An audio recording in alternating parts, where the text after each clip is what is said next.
What's up, guys? Welcome to Frank's Media and Reviews, and tonight's live stream is going to be pretty damn fun.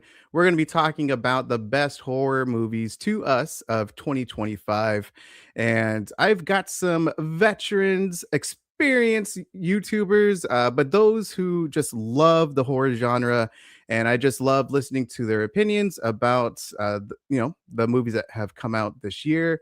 And before I get started, guys, hit that like, subscribe, all that YouTube stuff, subscribe to all of these great creators.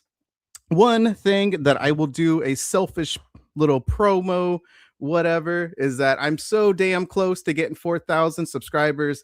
I just want to do a little plug that I'm doing a little giveaway to this set once I hit 4,000 subscribers. So I'm like, I don't know, 30 away, less than 40 subscribers away from 4K. So just wanted to plug that in. So there we go. But I'm just going to get the show on the road because we have a kind of little jam-packed show. And so the first guest is, he hasn't been on here for a little while. I think the last time he was here, it was last year's best of 2024 horror films. And that is none other than Cody Leach. What's going on? Nothing much, man. How you doing? Doing pretty good. As we talked a little bit prior to this, is that you had a little eventful evening, and so I'm glad everything has worked out pretty well. The beauties of being a homeowner. Dude, it sucks, man. Hell no. It's expensive. Yeah. Oh, hell no. Next is going to be my man. He just had a live stream. This guy is doing a double feature of live streams, and so I appreciate this guy's time. And that is, how do you pronounce your name? What? Pausa. It's been pronounced in a myriad of different ways. Pizal, Pizwell, Pizowell. It doesn't matter. It doesn't matter. Damn. What's going on, buddy? What's going on? Doing pretty good. Thank you for the invite. It's always a pleasure. Not always. Most of the time it's a pleasure. But Cody's here to class the place up, so. Oh God. Low bar. Have you seen his videos? Have you seen them? I put him on like 3 times speed and just get to the end. There you go. Yeah. I just want to hear his opinion. What's the what's the numeric score? All exactly. Right, yeah. Thumbs down, I'm out. There you Thumbs down, man. And next is also, he hasn't been on for a long time too, so I definitely appreciate this guy's time as always. And he and he kind of looks like maybe like he could be like in a Blue Man Group. I don't know what the hell. Christian, what's going on, buddy? Why'd you bring me out after the bigger guys? You should have brought me out first, dude. he was saving that Blue Man Group comment. Do I need to adjust? Hold on, let me adjust my white balance. No, man. Everyone's there we go. Is that better? Now he's frozen. Yeah, it's frozen. Did I freeze? No, you look frozen. Oh. Yeah. Yeah. Let's see. It's all good. So thank you. Thank you, Christian. Oh, there we go. Much better. Okay, I turned the auto white balance on. There we go. And here we got the most experienced creator here tonight. That's my buddy, Josh. Josh, where's my camera? how you doing? Where's your camera? Where's my camera? There's that echo. Damn it. Okay, I'm gonna leave and come back. What's up, everybody? Damn it. He'll be back. He'll be back. But yeah, guys, again, whoa, first off, boom, Blue Christian, what's going on? I like a Michael Mann comment. Yeah. Oh, was there? I saw that too. Maybe I go. should go back to it. There you go. Yeah. Go back to it, man. Prepping for Heat 2. Yeah. Oh, speaking of, that's one of my favorite movies of all time. Is that supposed to be coming out next year or the following year? Oh, it hasn't been shot yet, so I doubt it. Oh, next year. okay. Yeah, There's been a lot of talk. They're just rumoring the cast at this point, so Oh, It'll be a damn. while. Okay. Did you read the book? No, sir. You should read the book. Yeah, Not- I not- should. There's too many not the- damn movies to watch, man. I will try to find some time. Yeah, Aquaman movie there. Hell yeah. But yeah, Ryan, thank you so much for putting everyone's links down in the comment section.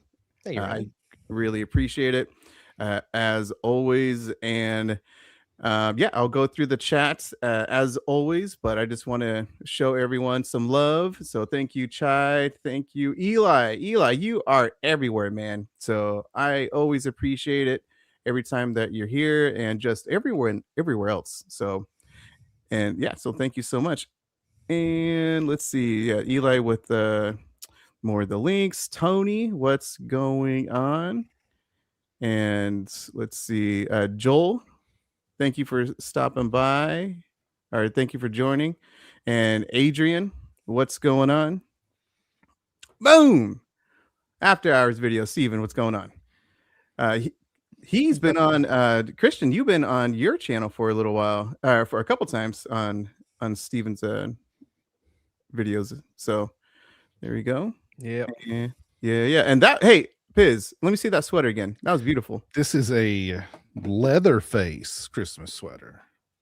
Oh, Hell yeah. Baby. That's nice.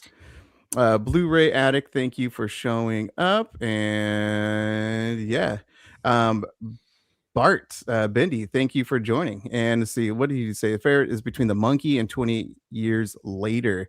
Yeah, there's been some, of course, good movies. Every year I think has good movies. It's just about the quality of those movies throughout the year. And I think 2025 has had a solid year for sure. And let's kind of just talk about that really quick. Just what do you guys think of the overall movies, the horror movies of 2025? And Josh is back. Sorry, Josh. What's up, dude? What's up, buddy? Just happy to be here, man. My shit's glitching out, but I'm here. Oh man, It's all good.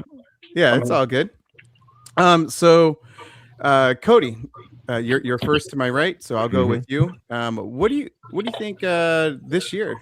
How do you think it's gone so far? We're at the end of it. So I think it's been really solid. You know, that we've definitely had some bad ones like we do every year, but I think we've had some really strong movies. I mean, we've got at least one that is going to be a strong contender during the Oscar season with Sinners, and we've even seen, kind of much to my very pleasant surprise, a lot of even awards consideration for Weapons with Amy Madigan's performance, which is pretty awesome. So like the last, basically ever since COVID, it feels like the horror genre has just really been trucking along nice, where it seems like all subgenres of horror are really doing well. We used to have these eras where we'd have like a 7 to 10 year stretch where like one subgenre would do really good and the rest of them would kind of struggle for air. Like we had slashers in the 80s, and then 90s it was about the meta movies, and then it was about remakes, and you had found footage in there for a while. And it feels like this last 4 to 5 years, pretty much everything, whether it's supernatural horror, slashers, elevated horror, whatever it is, as long as it's a good movie, it's doing well, it's getting its flowers, and so it's really cool to see. Before we move on to Piz, I just want to say thank you for the $1.99 super chat. I greatly appreciate it. Truck Inspired, thank you so much.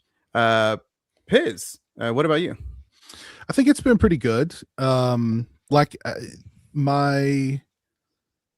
My top 3 of the year are like, just I don't even need to think about those. They were so good.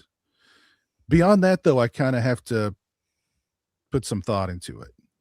But I think that the good ones have been very, very good. And yeah, I think Sinners is probably, I mean, I wouldn't be shocked if we don't see Sinners get a lot of Oscar nominations and some wins, to be honest. And I could totally see Amy Madigan winning like Best Supporting Actress, honestly. So, and Frankenstein, I'm sure we'll get a bunch of technical awards. Oh yeah. So yeah, it's always good to see horror getting that kind of recognition after so many years of just being completely ignored. And given the redheaded stepchild treatment. But overall, I think it's been a good year. I think the good ones have been really good. Some of the bad ones have been really bad. And we've had a lot of in between horror movies. So it kind of just seems like Sinners is this year's The Substance in the sense of like recognition and hopes of being that top horror movie that's kind of celebrated and has that potential Oscar buzz. Anyway, that's how I kind of see Sinners for this year. So, Christian, what about you? I think I'd probably agree with all that. Every now and again, though, I feel really disillusioned when movies are really, really high praise and I watch them and I don't even think that they're bad, but I just like, man, I don't care. Like, I'll be honest. I watch Sinners and I don't have a real complaint about it, but I could go the rest of my life without seeing it again. And I'm not saying that sarcastically. Like, I didn't really care about it. So every now and again, I get disillusioned like that. And I don't like that, to be honest with you. I'm not trying to be too cool for school, but every now and again, I feel like that happens. But I'm sure that these guys might feel the same way about another movie that I could say, oh, no, I agree with a lot of people. That was great. And then they feel the same way. So, I just wish we could get something fucking mean. Like, where's the Cannibal Holocaust of 2025? You know what I'm saying? And I don't think Terrifier's that. Like, I want something mean. And just like, this is wrong. I miss that. I don't know that we get that in America anymore. Because Terrifier is too funny. If you dig, you can find it's mostly foreign films though. That's you can true. find some mean ones for sure. Yeah, and Piz and I would probably talk about the same ones, at least the ones that I'm thinking about. But yeah, same thing. You got to go foreign. The thing with what I think is Terrifier, they add some comedic element, at least something like that, to be a little bit more accessible to the fans. And I mean, granted, Terrifier is freaking like the franchise, right? After second one and then the third one, and everyone's waiting for that fourth one whenever it may be. Plus that fourth one I heard is going to be like another holiday theme that they're kind of piggyback on. I didn't hear that. All I heard was that he's going to be making it more like the second one, kind of more balls out. Oh, okay, The third one, he kind of tried to rein it in a little bit with like all the lore, and I think the fourth one, he's going to pull out all the stops. That's all I've read. Okay. Well, apparently I'm just starting shit, but I mean that I would love for that to happen because I loved the second one. Like, I did too. I think we're supposed to get the backstory of Art in this one. Didn't he say that? Yeah, he said, I think within the first 15 minutes, I think he said something like that. I don't know. Ooh, nice. Making big promises, so we'll see. Josh, what about you, buddy? Yeah, I mean, there's been a lot of decent movies, but when I was going through the list of things that came out, I was struggling to find ones that were like super captivating unless they were foreign, like Frank said. And I definitely agree with what Christian is saying. Like, it's just kind of been a struggle. Everything that's mainstream has been hitting, which is cool for horror right now, but I'm not connecting with them the same way that I would, something that's foreign. So can I ask you a question in regards to that? Why is that, Josh? And Christian too. I have an analogy for it. Maybe it's because, I think Cody said like horror goes through, ups and downs and stuff. And if we're in an up period right now, it's almost like a bunch of kids finding Greta Van Fleet. And it's like, well, I've already listened to Led Zeppelin. Why would I give a fuck about Greta Van Fleet? That's the way I feel about it. Something like they're amazed by some of these movies, and that's the way I feel about it sometimes. 100%. Kind of feels like the world's catching up to you, where you're like, I've been here. Yeah, for and a again, while. I sound like a dickhead saying that, but I don't know how else to say it. I think to a certain degree, I think we all have moments like that. If we're a lifelong horror fan, and only just now, within trickled within the last 7 to 10 years, is horror suddenly like Piz was saying, not really the redheaded stepchild anymore. I feel that way whenever you hear statements like, man, we got to make sure we get a strong female lead in this horror movie. And it's like, we're good. Like we've had that for decades. Like we're way ahead of the curve on that. So I think that's like a small example where sometimes it feels like modern filmmaking. They're like, okay, horror next. And like, horror's been good. You guys are catching up with us. The only thing that gets under my skin is elevated horror. I hate that term. The I term hate of that it? term. Yeah. Yeah. Because it's like, oh, well, That's why horror. that's why I always do this whenever I say Yeah. it. It's like we can't call horror anymore. It's got to be if it's like, you know, if people are praising it and it's doing well at the box office, it's got to be called elevated. Or with a purpose or something. But that's like the 2025 that like word for thriller, I guess. You know, Yeah. isn't that a whole thing? Yeah. I think where that comes from is a lot of people's ignorance to how much horror has to offer. I think people that aren't traditional horror fans, they view horror as like, oh, it's the Silent Night, Deadly Nights, and it's all that stuff. You know, it's the bargain bin movies. And then you don't realize that there's always been really high quality, like high thought type stuff in there with all the fun slasher stuff. And so now those are the ones that get the awards consideration. Those are the ones that have, like, you know, directors explode onto the scene like Jordan Peele and Ari Aster. And it's like, oh my God, this new wave of horror. And it's like, well, not really. It's just, you're just seeing it now. Yeah.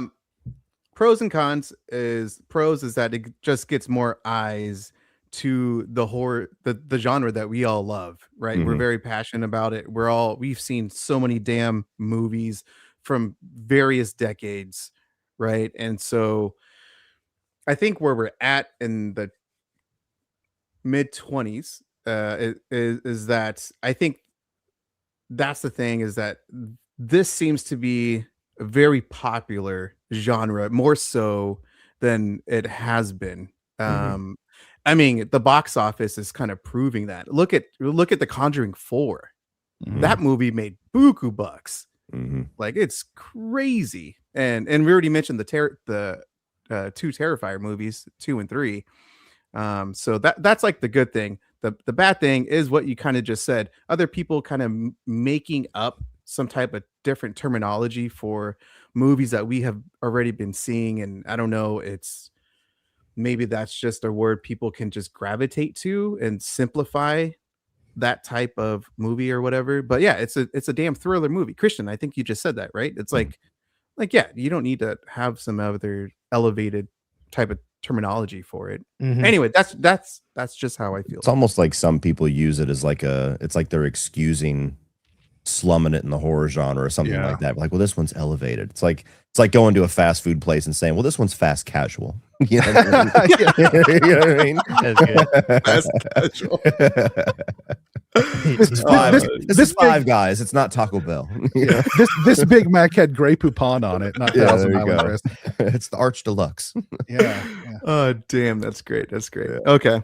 All right. Well, before we move on to our little topic of hand, again, guys, make sure to subscribe and follow everyone here. All right, I'm going to start off. Let's go with your guys' honorable mention, and then after that we'll go into your top 5. Up to you how you want to do your top 5. For me, I did mine ranking, but you can do whatever the hell you want. Doesn't matter, as long you're just talking about your top 5. So Cody, what's your honorable mention? So my honorable mention is going to be Dangerous Animals. That was a nice little surprise for me this year. I'm not really like, this movie's, I would say it's like 80% serial killer movie and 20% shark movie, but I don't typically like any shark movies outside of Jaws and Deep Blue Sea. They just don't do anything for me. Every time I give them a chance, I feel totally underwhelmed. So this is one that I was like, like I didn't expect much from it. Jai Courtney, never been a huge fan of him, although he's good in certain roles. And I would say this is one of them. Within like 15 minutes, I was in. As soon as he did the little baby shark thing and then just splits the dude's throat and you see the title card, I was like, oh, yes, this is going to be cool. So I like the style of it. I thought this was a perfect character for him. He's just a guy that you need to give him somebody where he can just chew the scenery. That's where he operates well. And I forget the name of the actress, but I like the final girl in the movie a lot. The sequences where they're like slowly lowering somebody into the water and the shark, like I got tense where I'm like, oh, I could just put myself in the place of that, just freaking out. So that one was a nice little pleasant surprise for me as a movie. I expected to walk out not thinking anything about it. And I was like, yeah, that was cool. Yeah. Hasey Harrison, I believe is her name. And I thought Dangerous Animals definitely had one of my favorite openings to any movie this year. If you're a dad, baby shark, I mean, like, yeah, you're gonna hear that shit. But let's see. Piz.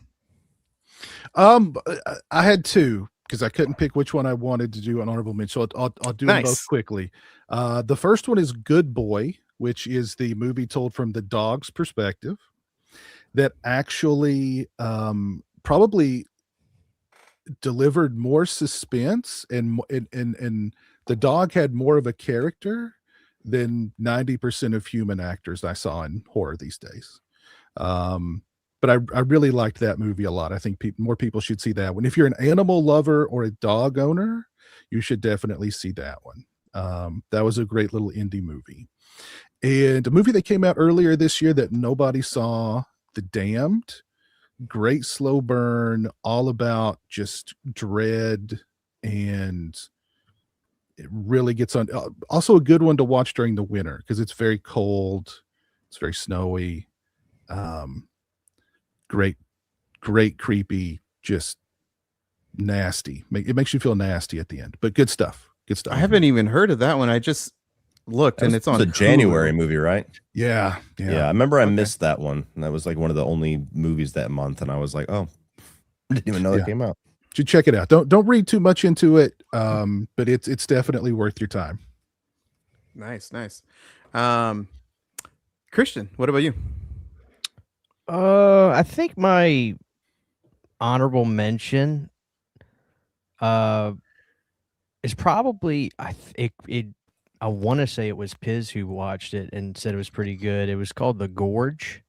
I thought the premise was really, really cool. I think that's 2025. Derrickson, right? That came out this year. Yeah, it was Valentine's Day. I thought it was pretty all right. Like it was a great little watch at home movie, and I kind of want to watch it again. But I think that'd be my honorable mention. It was a really cool premise. And is that the one that's on Apple? Yeah. Mm-hmm. Okay, I haven't Miles seen that one. Teller and Anya Taylor-Joy. Yeah. It's a little of everything. It's horror, sci-fi, action, romance. Yeah. I thought the premise is great, but it was a decent little flick. I enjoyed that.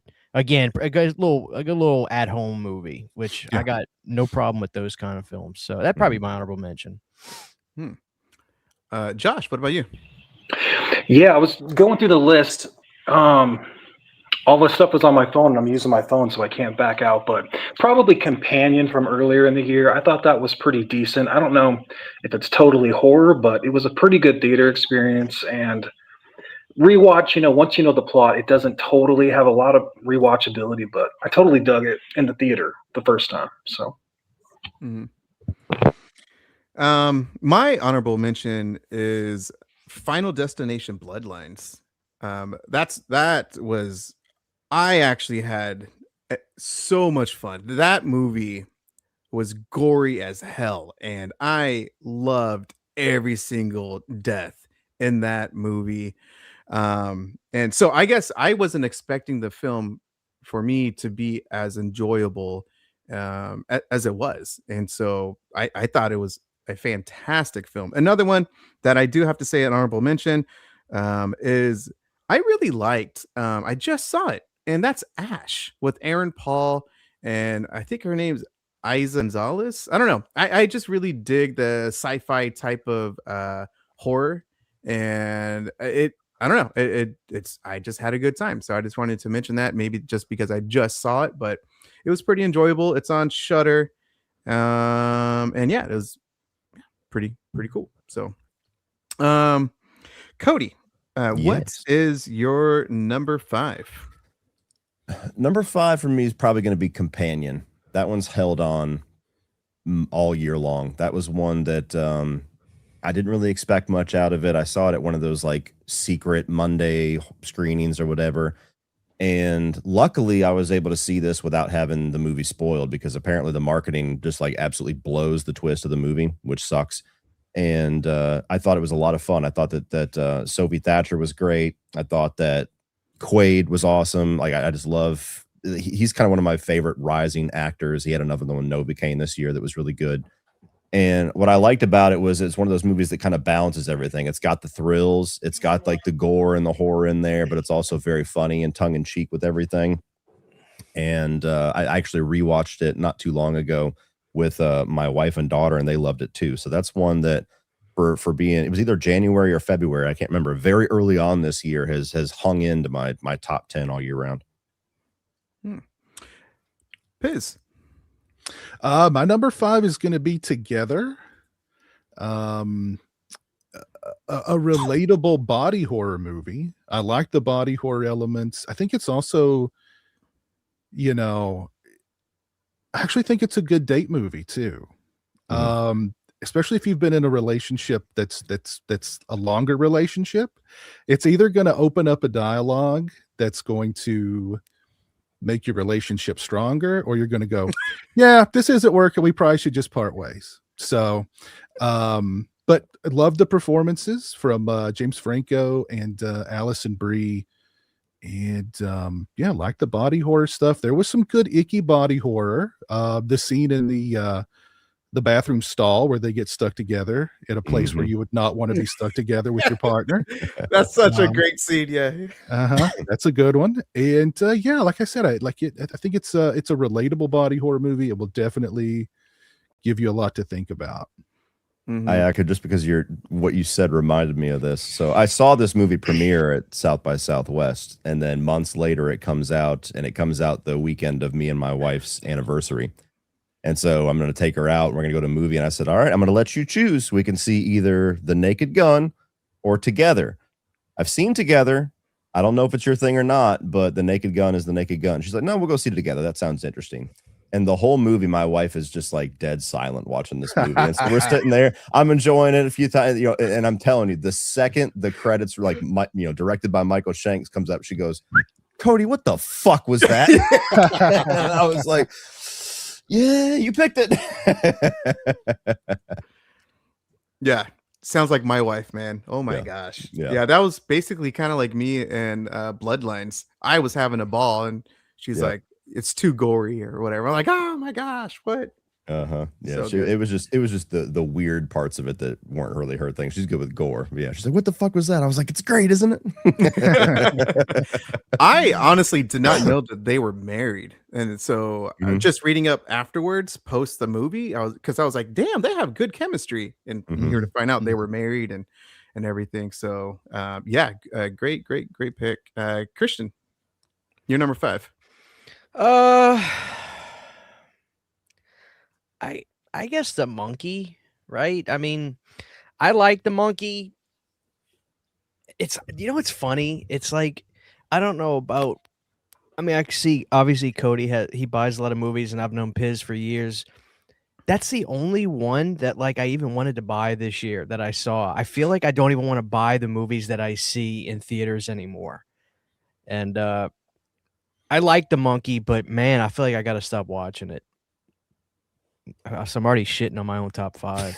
Am I the only one? It's just like, dude, I just don't feel like there's much rewatchability anymore. I don't know. Like, I like The Monkey. The popcorn bucket was badass, but I'll just shut up because I feel like I'm talking. No, I'll just say I do like The Monkey. I do, but man, I just didn't like it as much when I watched it at the house. But yeah, man. No. Say what you want to say about it. Yeah, because everyone's opinion is different. So yeah, I loved it when I saw it, but then I watched it again. I was like, it's fine. You know, I mean, that's happened to me, you know, plenty of times. Like I really like Together. I bought the Blu-ray, but I've not watched it yet. You bought it, and then you just I've not decided to rewatch it yet. You feel like it's because there's just so many more movies that come out nowadays than when we were growing up. Like when we were growing up, it felt like there were like premiere movies a year that everybody would talk about and watch 6-7 times. And nowadays it feels like you barely get a week before there's the next new thing. And like obviously we cover movies to varying degrees, so that makes it even worse for us. But yeah, yes, and it feels like you got to move on like that. Yeah, you know. Yeah, it's like Hard Eyes lived for like a week. It's like it felt like Vanilla Ice. It was here, it was huge, and then boom. Then everybody forgot about it. Yeah, gone. You know. Part of it really quick, I just want to mention, Christian, do you think it's, and anyone else, feel free, do you think it's part like of that theater experience. Like maybe that's why you really like that movie. And then when you get home, different atmosphere, you know, I don't know. I don't know, because I probably would have thought I probably said the same thing about late 2000s horror, and now I crave it. I crave those kinds of movies. I go out of my way to rewatch them. Like I watched Laid to Rest today after work, and then I almost put on Chrome Skull. I just didn't have the time. But like I crave that era of movies so much. I think I don't think I like this dude, I swear, I feel like to me it's still 2009. But when I get online and I look on the internet and I watch movies, it's like, wow, is this really how people dress, talk, and act? I just feel like I'm stuck in time sometimes. Mm-hmm. You know? Yeah. So like Clown in a Cornfield, I wanted to put that in my top 5. I know it's a piece of shit, but it felt like it felt like I rented that bitch off of the Blockbuster and the last days Blockbuster was around. It felt like it was made in 2010 with Will Sasso playing a fat cop. You know, it felt like a straight to video Blockbuster exclusive DVD that, you know, Magnet put out. And I love that. But I'm like, I shouldn't put that in my top 5. Yeah. You know? I think time, you know, has something to do with it. I mean, we're not spring chickens anymore. We've got responsibilities and families and jobs, and you know, and if you're on the YouTube grind, you've got new stuff that you've got to watch and review. You can't go back to the old stuff as much. You know what as else it is, maybe though, Piz? Like, what the fuck happened to like putting on a horror movie and hearing like kick-ass bands like Power Man 5000 would kick on in a movie? It's like, where's The Rock today? Where is it? You know, this shit doesn't even happen anymore. Like when they played Blue Oyster Cult in X, the super fan in me was like, well, it's 79. They should be playing something off of Mirrors, not Age of Fortune. That's 76. But to hear Blue Oyster, I was just like, this is great. Yeah. But I wish we could hear, you know, I don't know. That I miss that so much because that was so prevalent back then. Yeah, kick-ass bands being in movies. Well, I think just movie soundtracks has kind of not been like, if you're in the 90s, even in the 2000s, like the movie soundtrack was a huge deal. Like, you know, the movie soundtrack would in some instances do better than the movie. Oh yeah. Yeah, I watched an interview with the guy that played what's his name? Patrick, the Conjuring daddy. Patrick Wilson. Patrick Wilson. He was doing an interview and he got asked about doing a song for the last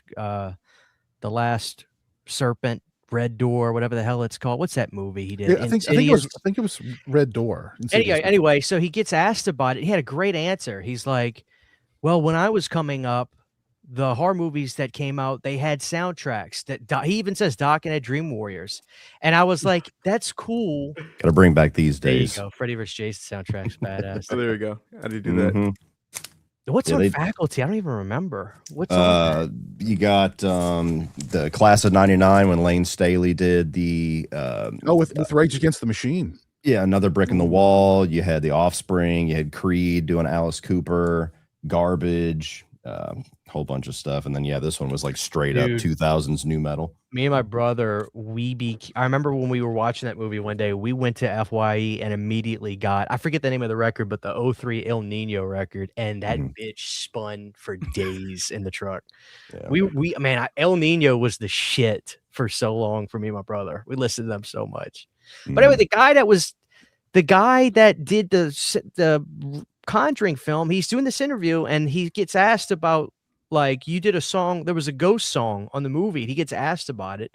And maybe it's just me. And I was like, dude, nobody wants to hear you fucking sing a song with Ghost. Like, why did you think that was cool? And I was just like, that's not the same. Like, you had to put yourself in the damn song. That's not a great song anyway. But it's like, I can't win, man. Was anybody excited that the Patrick guy sung a song with Ghost for that movie? No, I don't even know what you're talking about. So I had no idea. Again, it lives and it dies. It's everything's so instant. I forget the Insidious, not Conjuring, but the Insidious movie. There's a ghost song, and he sings on the song with the band. Nobody wants to hear you sing. What are you doing, dude? Yeah, he directed that one, so that was probably his note. Yeah, that was that's what I'm saying. It's like, come on, man. But yeah, I miss that. And I don't think they want to pay for the songs. You know, all these bands that we love now, they sell, like Dee Snider sold his publishing for like $350 million. So anybody that wants to use the Twisted Sister songs paying out the ass to put it in a movie. So that might also be it, man. Yeah. So anyway, I'm off my soapbox. When we circle back on number 4, I'll start something else. Josh, you're number 5. Well, Annabelle did have Danzig on the soundtrack, so The first one did? not Annabelle. Was that the? No, I'm sorry, not Annabelle. You're thinking Abigail. Abigail. Yeah. My bad. I was gonna say Annabelle was playing. Annabelle. I don't remember 30 Black Summer in Annabelle. No, it was Blood and Tears. Yeah, Abigail. Thanks, kid. Yeah, the 5th one's probably, I don't know, probably The Conjuring 4. It's fine. It was pretty fun in the theater. Scared my wife pretty good, and it was kind of cool to see the whole family kind of come back around and see the marriage. I don't know. It had enough.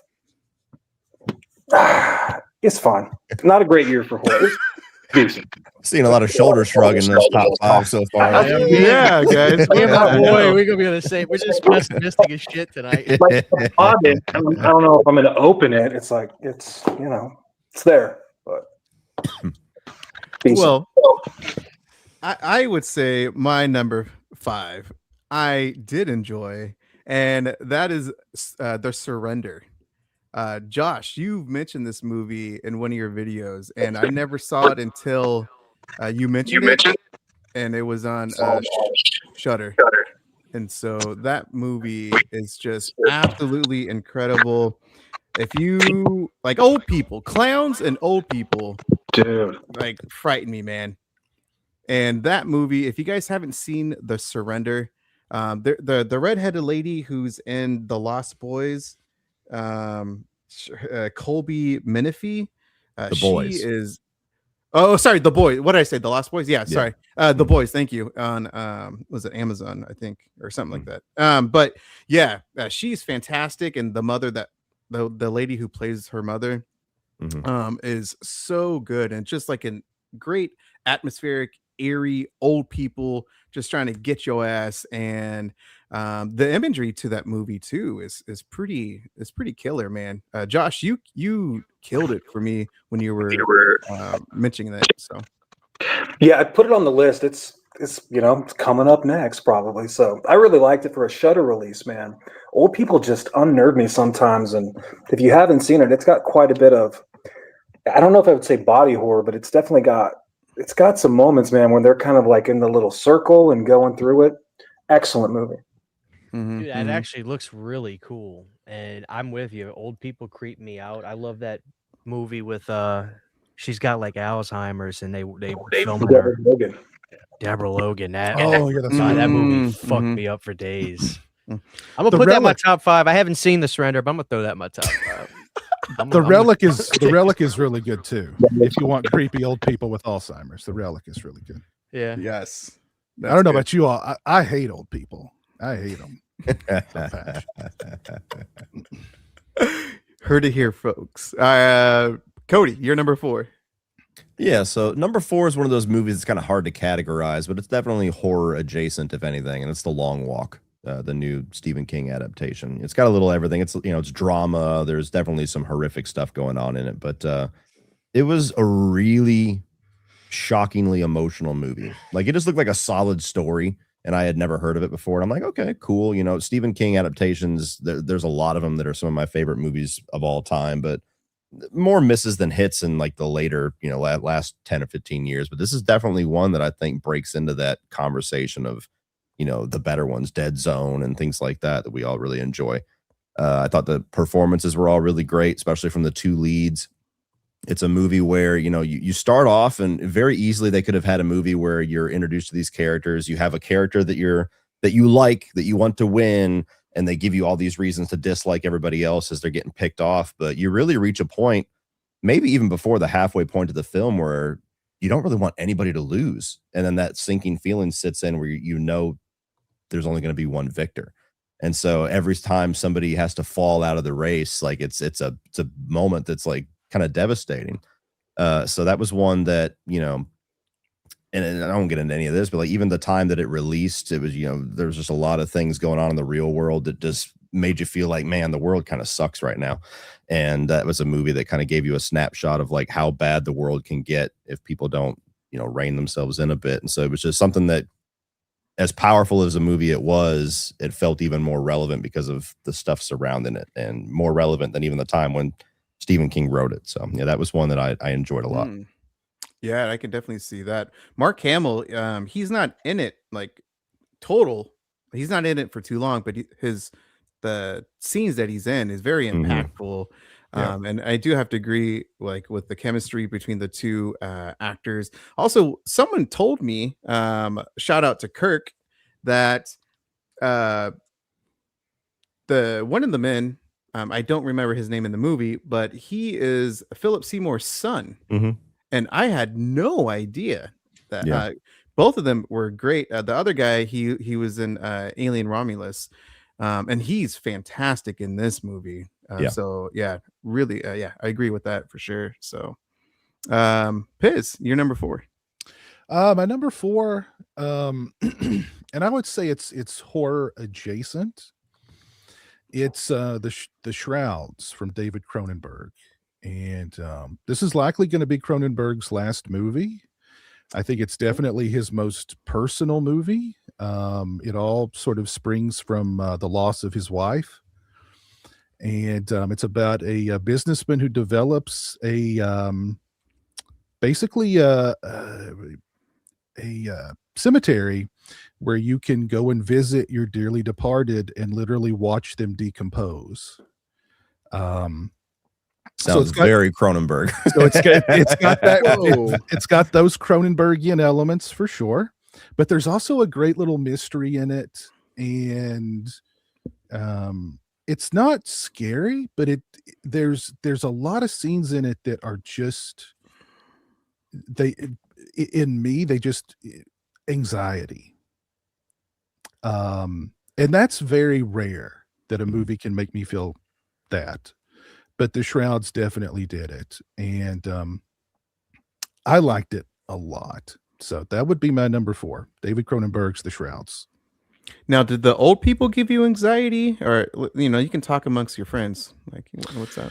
No, they just fill me with a searing, venomous hatred. Old people. No, I love old people. I love old people. I'm just kidding. I'm just trying to fit in. I'm just trying to fit in with you guys. You all clearly hate old people. I just want to fit in. So I'm always helping old people. Hold the doors for them. I carry their groceries home. I try to be very helpful with the elderly. A lot of respect for the elderly, unlike you guys. But it's very good. The Shrouds is very good. I very much recommend it, and if you're a Cronenberg fan, you should absolutely see it, because again, this is probably his final movie, and I think it's his most personal film. And Criterion just put that on Blu-ray, if I remember right? They do all the Cronenberg stuff, so if it's not on Criterion now, it will be. Okay. Yeah, I thought they just did that. All right, guys, here we go. Here's Christian. Christian, what's your number 4? Really quick, dude. I don't know how I never heard of the Shrouds. It says it's a 2024 movie, but I'm assuming it crept its way out this year. Yeah. I think it was on the festival scene. Right? Well, let me ask you this really quick, because it's saying that in like the description, it is a strangely straightforward movie for Cronenberg. I would say it is pretty much straightforward. As far as, you get the body horror stuff. It's not really hardcore body horror. It's like I said, it's more of a personal thing. It's all an ode. It's all about how he grieved over his wife's death. Interesting. It sounds riveting. I mean, because Cronenberg has made movies that, like, I'd hated Crimes of the Future. I just feel like he gets so self-indulgent, and after he made Crash, I just feel like he thought he could get away with anything. I really did. I think that's one of the rare. I didn't like Crimes of the Future either. I think that was a rare misstep. Like most of his stuff is either really good or good. I think that was a rare misstep for him. But that does sound riveting. I got to see that. It sounds really good. Just the premise alone. I'm weird like that, man. Like I would go look, you know. I'll tell you what, I guess my number 4, I haven't seen as much as I probably should have this year. But I did, I actually went back and watched VHS Halloween again, and people were really upset at the kid one with the photographer. And they said it was too far. And I kind of want to push back on that and say, nah, it's fake. Let's push it. So I kind of like that sequence when I went back and watched it. Christian hates children. So I'm going to put VHS Halloween. Dude, I hated VHS 85. I hated it so much. I was like, they just got to stop. They're just doing. But I love the Alien one they did after that, Beyond. And I was like, Beyond's good. I said, okay, if they can just keep it on track, I'll be all right. And I thought VHS Halloween was pretty good, but I applaud them for getting back on track, in my opinion. Yeah. So I'll throw them a bone. I'll throw them a bone for VHS Halloween. I agree. I liked it a lot too. I think it's my favorite one since part 2, really. Yeah. Part 2 is legendary. That's what I'm talking about with the cult sequence. Yeah. Yeah. I personally loved every single segment of Halloween, and especially I love the ending. The last segment, I loved how it ended. I think it's one of the best endings to any of the VHSs. So I'm a sucker for them, man. I really wish that Shudder would just say, let's just do a couple of weeks in the theater with those. Why don't I would go see them.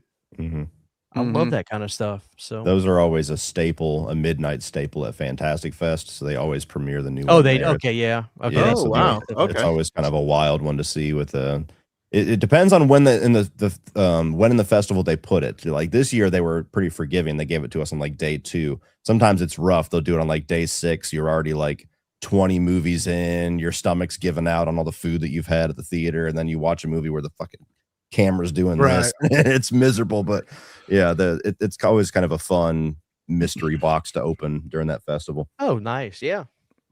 Wait, you said day 6? How long is that damn festival?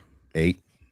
What? You don't sit there for 8 days and watch other movies, huh? Yes, sir. Do you have to, or have to? No, but I enjoy it. Like the festival thing is where you really get to see all of the stuff that normally most everybody else would have to dig for or completely miss. Like you'll get some mainstream ones, like this year was Black Phone 2 and a couple, but a lot of the movies you see at these festival ones are the movies that people aren't talking about for like another year.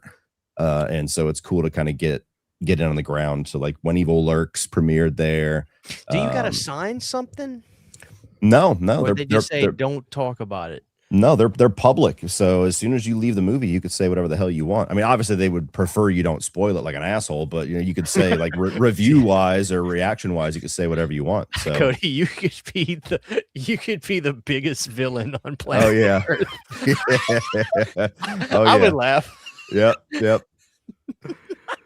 Oh, damn. Definitely could. Everybody dies. Fuck you. See it in 6 months. Oh my God. Josh, you're number 4. Yeah, it was going to be The Surrender, but I think I'm going to go. I mean, I had to go kind of dig because I didn't love a lot of the movies, but 28 years later, I was in love with the first hour of this film. I thought it was fucking amazing. The survival elements. And then it shifts a little bit. And I still walked out of there thinking it was pretty damn good. And I did not have any expectations, which is kind of why I liked it. So 28 years later, I know there's a lot of opinions on it, but I actually really had a pretty good time with it.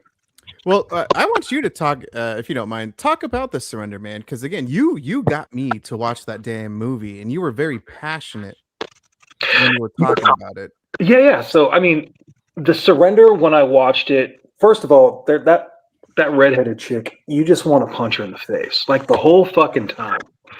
She's got one of the most punchable faces. The daughter, the mama does a great job.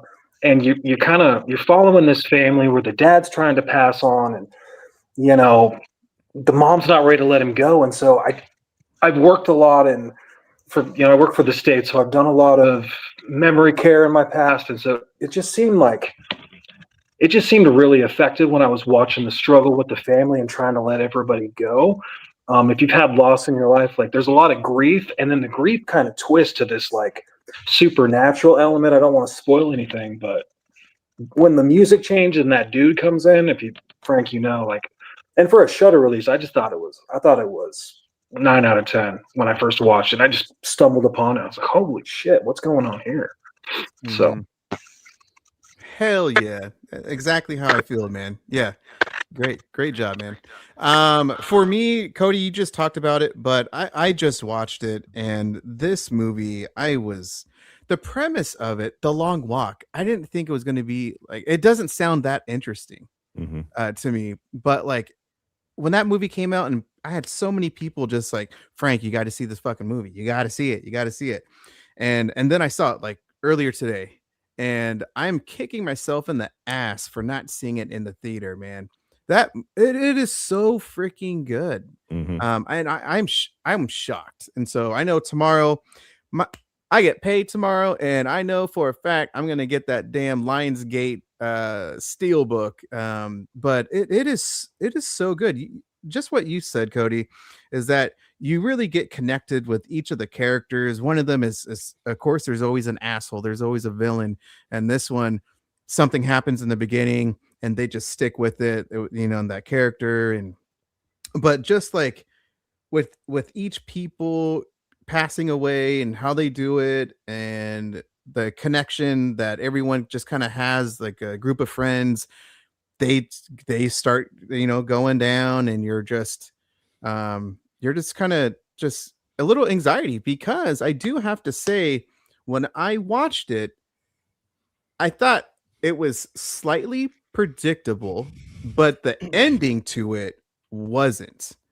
And that, to me, what makes it a great film was not only the story, the chemistry, but how the movie ended. And like I said, Mark Hamill, he did a fantastic job in the movie as well. So anyway, yeah, that's my number 4. Cody, you're number 3. Number 3, I'm gonna throw Sinners in here. Sinners is one that I don't know if I'll rewatch it so often. It's a very dense movie. It's a long run time. It's dense with ideas. Visually, there's a lot going on, so it's not, I don't think, as easily rewatchable as some of the other ones on my list. But what I liked about it was that you got a filmmaker to the degree of Ryan Coogler, who I really enjoy his stuff, and had the pleasure of meeting him very briefly at the Abigail premiere last year, which was really cool. He wasn't even supposed to be there, and so it was just like a surprise. But to see somebody like that go do a vampire movie, and do one in the way that I've never seen before, where it's high budget, it's high concept. He's doing historical commentary. He's commenting on certain things as far as cultures, and you got Michael B. Jordan playing 2 different roles, doing fantastic. I liked the way that they shot and made him twins seamlessly, where you're just passing cigarettes to himself and things like that. Just as a film fan, I kind of nerd out about a lot of the smaller details in that movie. The music in it, I'm sure it's a shoe in. Like, as far as the award season, I think cinematography, if not a lock for a win, for sure a nom. And then you'll have like best song with the blues songs that they wrote for that. Maybe it'll sneak away with the best picture. I'm not so sure. I think that One Battle After Another and Marty Supreme seem to be stealing a lot of that recent thunder from that. But for a movie that seems to be our awards contender for the year, that one was one that was a nice little surprise for me to see be much grander of a movie than I expected, than just walking into a Ryan Coogler vampire film. Yeah, and Jack O'Connell, like, first of all, I love Eden Lake. Eden Lake is one of my favorite films. He to me, plays one of the best villains I have seen, that you really loathe him. Like, you just want to get his ass in, and he plays, I thought, like a great villain in this movie as well. So Biz, you're number 3. Number 3 for me is The Ugly Stepsister. This was just one of the most entertaining, fun movies I've seen this year. Lots of great body horror in it, but it never does it. It does its body horror in sort of a comic kind of way. So you're cringing, but you're also kind of giggling a little bit at the same time. But oh man, like it just completely came out of nowhere, and really one of the most fun movies I saw this year, and definitely one that I think you will revisit. It's on Shudder. I don't think it's got a physical release, but if it did have a physical release, I think you would revisit it. Bam. There you go. Media book. Yep. Yeah, but such a fun movie. Highly recommend it. And it'll definitely there's some moments that'll get you cringing or turn your stomach a little bit, but it's good stuff. Love it. Christian, you're number 3. Probably Black Phone 2. I liked it a lot more than the first one. I had a lot of problems with the first one, and I thought Black Phone 2 was just a way more entertaining movie. It's been interesting to see that, where it seems almost like a rule. If you loved the first one, you didn't quite roll with the second one, and if you had problems with the first one, you loved the second one. That's like almost 100% down the board what I've seen. I didn't like either one. Or that. You know what? My thing about the first Black Phone, and it's dicey when I say this because it makes me sound like a weirdo, but I think you can understand where I'm coming from. The movie is way too safe. The fucking kids are kidnapped and they're sitting in this dark room. I'm not saying I want to see anything happen to the kids, but the fucker walks in there and sits in a chair and looks at them with a mask on. What's scary? Like, the kids are kidnapped, Cody. Where does your head go to? Yeah. You don't have to say it. Oh, there was. It's a horror. It's a fucking horror film. There was a moment though where that kind of gave me chills, where he's talking to one of the dead kids on the phone, and the kid starts to describe what's about to happen to him. I mean, come on. And I thought that's all we need, because like he's hearing from a dead kid who's already been through that experience. This is what your future's going to look like. My thing is, Black Phone is a safe horror film. That was my thing. The second one just got weirder, and it was just entertaining to me.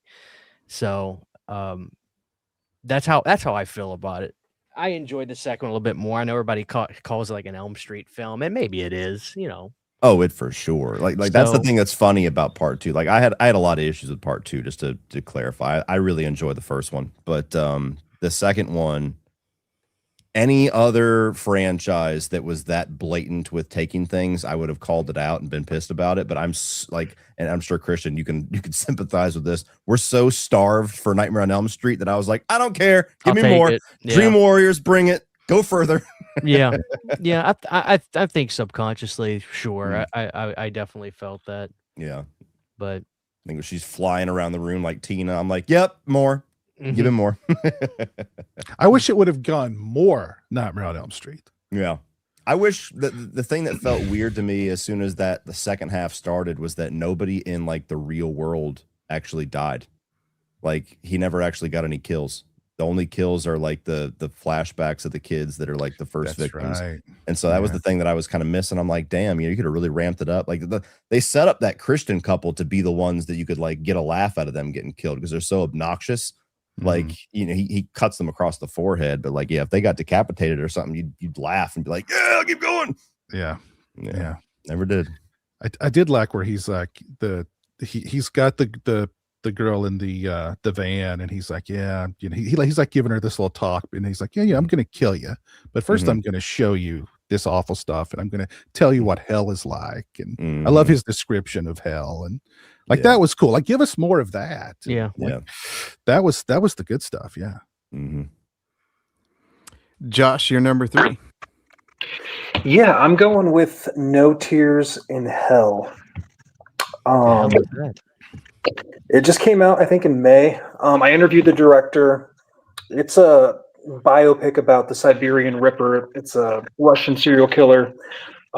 Super violent, super gory, but not like gratuitous, but also not like a necromantic gore. But there's a lot of gore. There's a lot of uncomfortable scenes in it. But talking to Michael, who made the film, it blew me away. It definitely ruined my evening, and I thought about it for 3 or 4 days. Watched it again, hit him up. I was like, dude, that movie ruined me. So, highly recommend it. No Tears in Hell. Nice. Yeah. That video you just posted not too long ago, right? Yeah, it's probably a month ago. Okay. Where did you watch it? Did you just get it off of Amazon?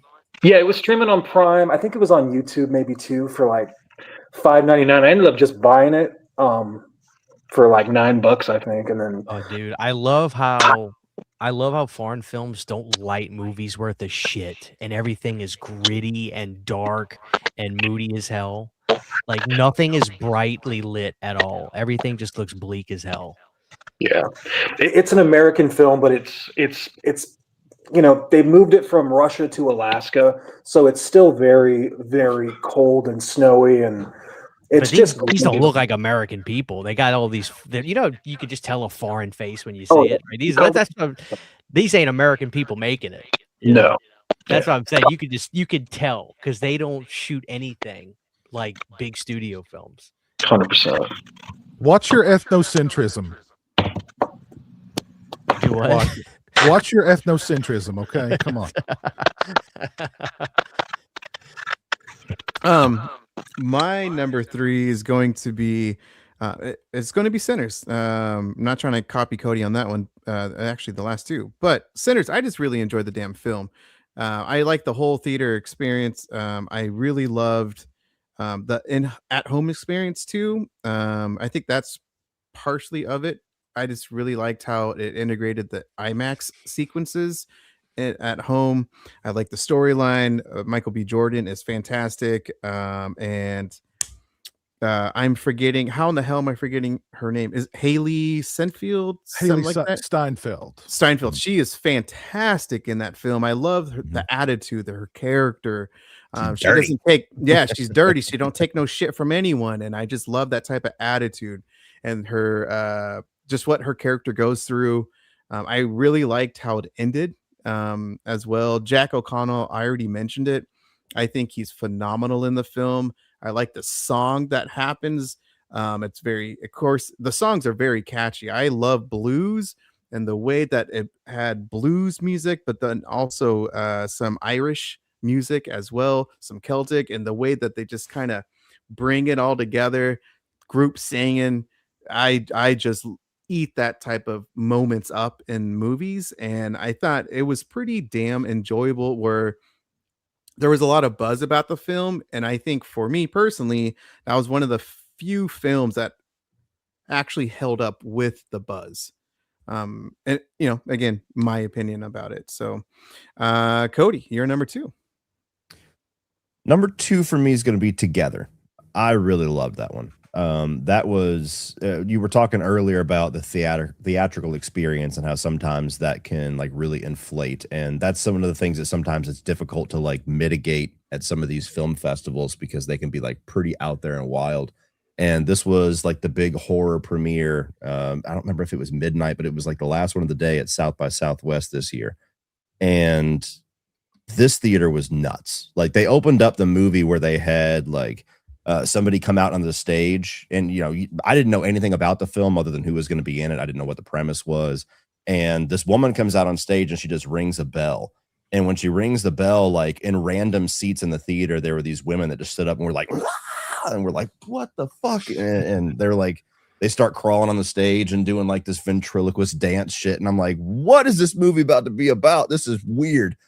I still don't know what the ventriloquist shit was, except for just like, mimicking some of the scenes in the movie, I guess. But the whole dance thing was out there. So that was the primer for it. And then I thought Dave Franco, Alison Brie were great. Like it stands to reason that they're a couple because they got great chemistry with each other. And what I love with the movie was that it found a great balance where it's got a little bit of that romance in there, even though it's talking, pretty unsubtly about, codependent relationships. And I like when a movie has some commentary that it just wears on its sleeve. It's just like, this is what we're about. It doesn't try to hide it. You don't have to dig for it. And it was very funny, the bathroom scene, but then it gets gnarly and it gets weird. It had some of the best scares all year. The scare where he's in his little office and he's got like that kind of like tinted glass and you just hear her go and she like bashes against it. The dude behind me lost his shit.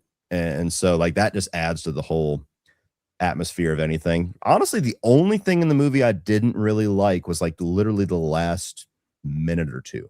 I like not to give away the film for those that haven't seen it, but like I saw where they were going. It felt like the inevitable ending, but I thought it was going to be a lot more like shocking, hilarious reveal, and it just kind of ends on an odd note.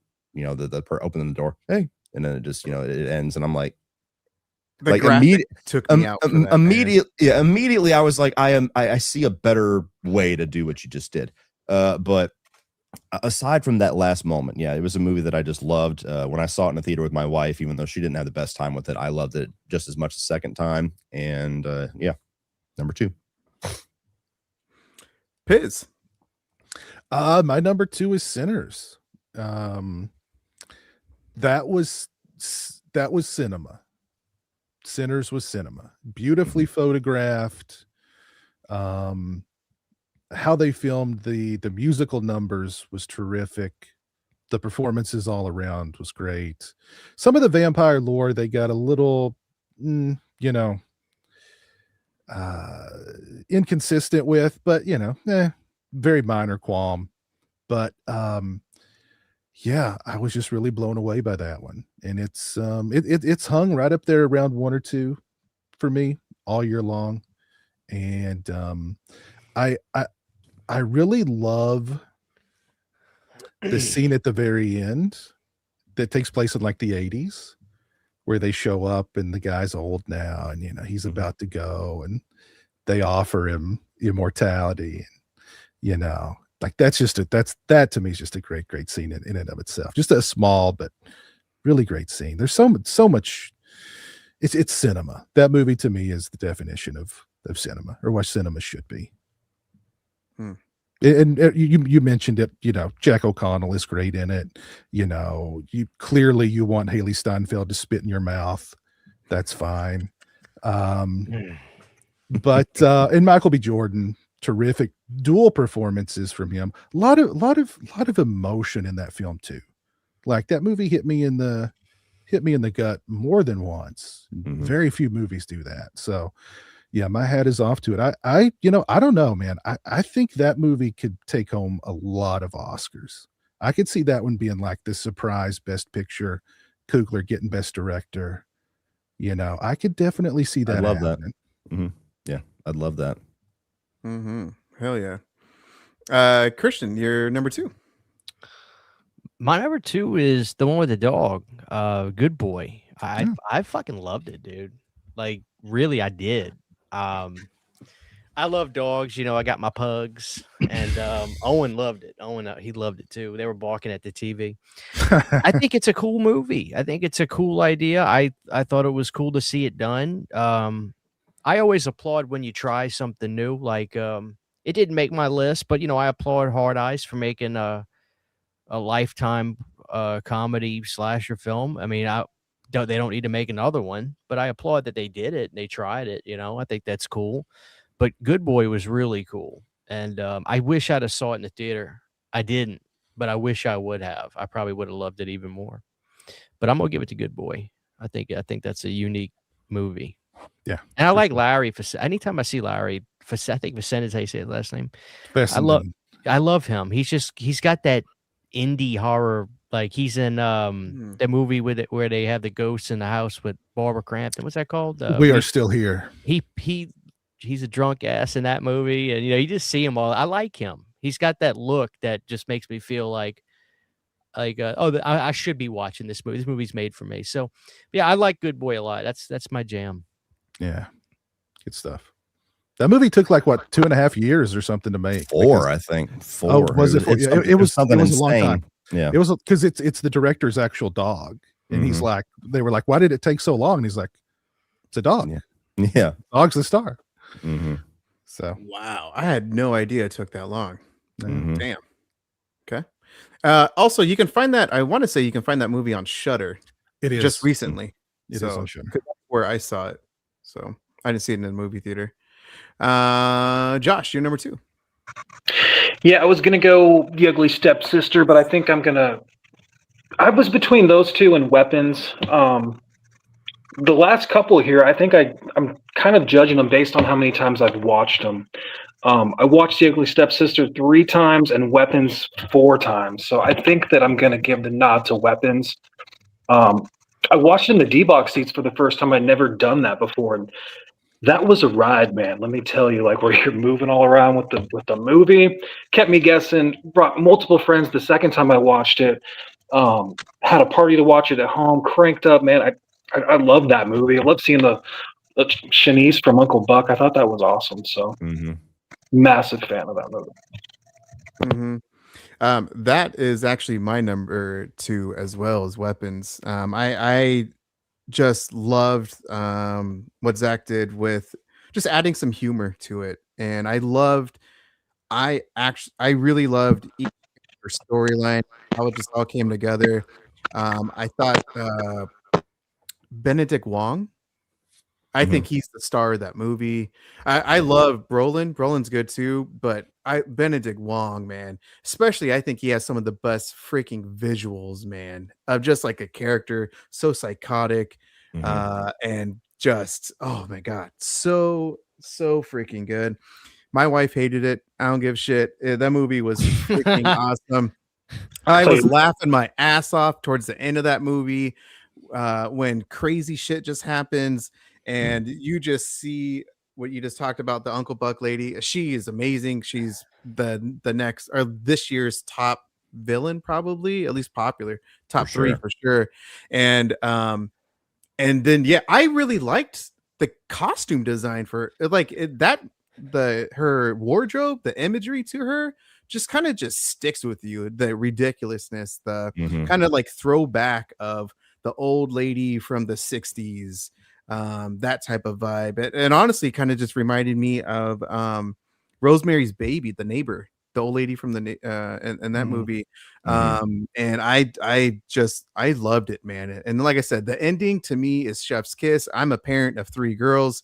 How it got me in the very beginning of the movie, the narration of the young kid describing the incident, all those kids coming out, the imagery to that, and then like I said, the ending, how it just came about. It was just fantastic. I've seen the movie about 3 times, twice since owning it on 4K, and I just have a blast every single time that I watched it, man. It was fantastic. So yeah, that's my number 2. Cody, you're number 1. Number 1's Weapons. So we'll just continue holding, it'll carry the torch here. But yeah, this is one that when I saw it in the theaters, I was like, yeah, that's one of the best ones of the year. Not quite my number 1. And it's just steadily climbed. And then I rewatched it not too long ago. My youngest loved it. You know, she's only 9, and she's randomly, she'll just do that run. She's like 217. And I'm like, what are you talking about? And I'm like, oh yeah, okay. And so what I love about this, like I loved Barbarian. So I guess Zach Kreger is just my guy. Like what his sensibilities just work for me. And his movies are very divisive. If you don't love Weapons, you seem to hate it. If you don't love Barbarian, you seem to hate it. But I love the way that he genuinely can make some unnerving stories and have some unnerving sequences and then make you laugh and then make you uncomfortable. He's really striking with some of his images, like you were talking about Benedict Wong, like when his eyes is bulging and stuff like that. And Aunt Gladys, I think absolutely. If there's like a new, if there's an icon of 2025 in the horror genre, I think it's her. I mean, she was all kinds of different costumes on TikTok last couple months, and You know, maybe going to see her walk away with an Oscar. We'll see, at least a nomination, which it was great. Yeah, when I saw her, I was the same way. I was like, that's Shanice from Uncle Buck. Hell yeah. So that was very cool. I mean, she's done a lot since then, but that's what I'll always know her from. And I like the way that the movie was told out of sequence, because as soon as you got to the point of somebody's story where you were like tense in your seat, they just cut it off, and then you have to reset with somebody else, and you're like, what happened? You know, and they kept doing that in a way that it was like, it could have very easily been frustrating and annoying for me, like you're dangling the carrot and pulling it away, but I actually liked it. Like, it built my anticipation to figure out how this all ties together. For me, the scene where where she's asleep in the car and you just see the door open in the house and the chick comes out with the scissors, like, to me, that was the scariest scene of the year. That was the one where I was, and you hear the back door of the car open, and the way that it all plays out by the end, I thought was, you know, pretty fantastic. There's minor things that I wish would have been done slightly different, that I think foreshadowed a little bit too much for the third act, but those minor gripes aside, I just loved the movie. Mm-hmm. Fantastic. Yeah.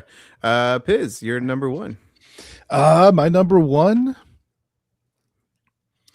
is Bring Her Back. Yeah. Whoa. That is He's full of shit. No, I loved Bring Her Back. I don't okay if you are. I just, for some reason, it seems like you're about to drop a. Yeah, Strangers Chapter 2. I just don't get the hate. You're like, it seemed like he was setting it up. I'm sorry. No. Bring Her Back. You know, that again, you know, talking about movies that have like an effect on me, and that one is just pitch perfect, slow burn grief porn. That's my favorite genre. Yeah, I mean, we've had some good grief porn. This is the king of grief porn. And I forget the actress's name, but she is so good in it. Like, her performance is just heartbreaking. She should get some award consideration, honestly. And it's the Philippou brothers who did Bring Her Back, or Talk to Me. Talk to Me. Yeah, I like this a lot better than Talk to Me. And Sally Hawkins is her name. Sally Hawkins. Yeah. My God, so good. Even the little boy who's possessed. The acting all around was stupendous. It's definitely not a feel-good movie. Feel-good movie of the year. Yeah, there you go. But it makes you feel. And very few movies make me feel anything. This one definitely made me feel. I don't know. I was just captivated by every frame of it, and it's my favorite movie of the year. It's been my favorite movie of the year since I saw it, and I don't think anything's going to knock it out of that. So, Bring Her Back. Great movie. I definitely think that movie has easily top 3 best uncomfortable scenes of the kid chewing on the counter, and just the noise, the oh my gosh, the audio to that, the visuals, all of that type of stuff. The young boy, you did say, like, he doesn't have that many dialogue, but like, holy cow, he's very impactful, man. Great. There's the scene where she takes the little boy into the place where her daughter's body is prepared for the little boy to do what he's supposed to do. You don't see anything. The camera's outside of the building. You just hear her scream, and it's such an agonized scream. You know what's happening. You can almost visualize what's happening just from her agonized scream. And that closing image of her with the daughter in the pool. Incredible. Yeah. Nice. Christian, you're number one. I saw Bring Her Back in the theater, man. He is right. That movie did make me feel like ass. You know, those movies, they're not. The only thing I can think of when I first started watching Lucio Fulci films, I was like, I don't trust him when I would watch his movies, because they were gritty and grimy and made me feel so like dirty. and I didn't know where he was going. And movies like Bring Her Back, they for some reason I get the same sense of like I'm watching Lucio Fulci films for the first time. It's like I don't know how ugly it's gonna make me feel. So I actually like Bring Her Back, but it almost made me feel so bad that I didn't want to like it. You know what I'm saying? Like I remember when I reviewed it, I was like, I don't know how. I was like, I don't know how to feel about this movie, guys. I'm gonna have to go back and see it again, but I haven't gone back and seen it. I don't know why I saw it in theaters, but I did. I like my number one is yeah, you got it.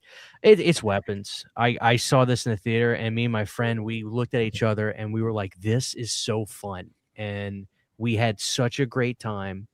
I thought it was so entertaining. I thought it was funny in the perfect little ways. Like when the wife won't let him in the house, he sees Justin Long.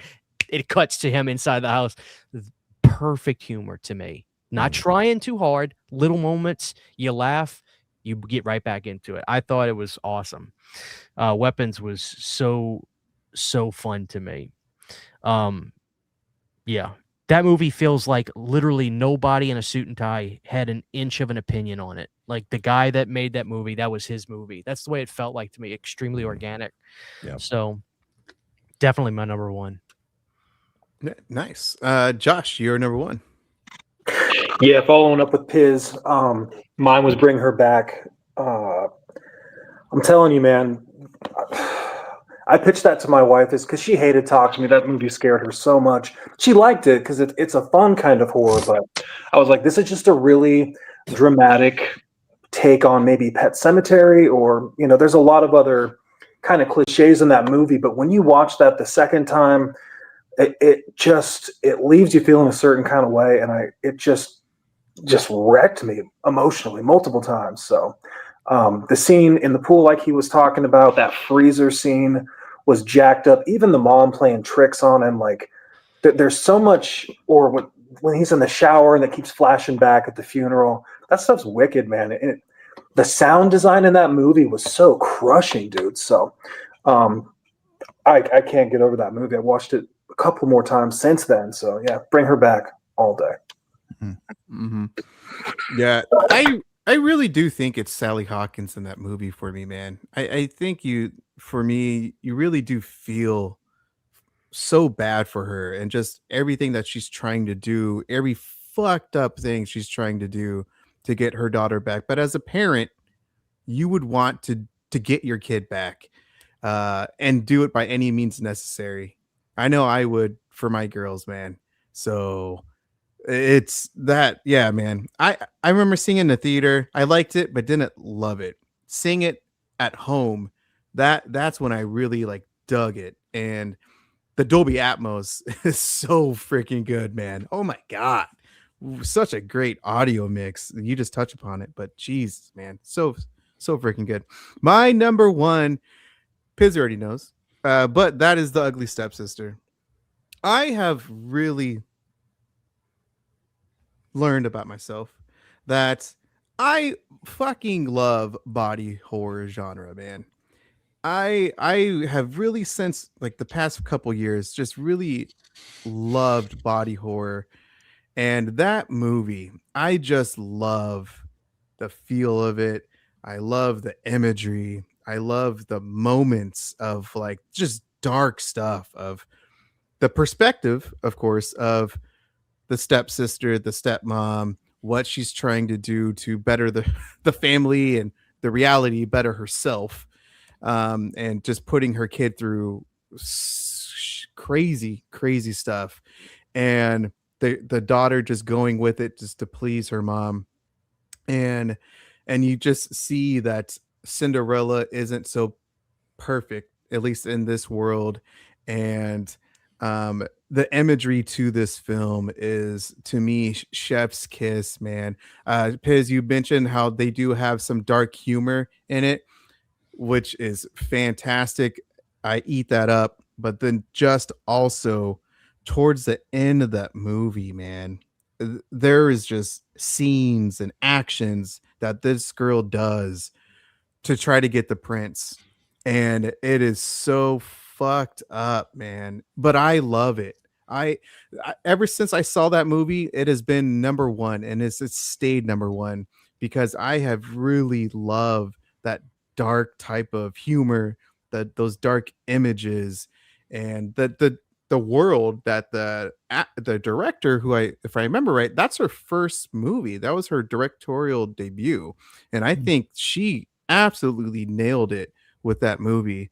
And yeah, I am very passionate. Obviously, I bought the damn movie, and I just love it, and spread the gospel of The Ugly Stepsister, which you can find on Shudder and AMC Plus. I think it's still only on there. I don't know. I just pop in the 4K, so I don't know.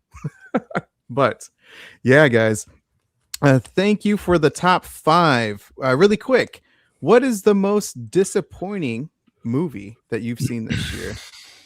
A movie that you got so hyped up to see, and then you're like, damn, what the hell? Cody.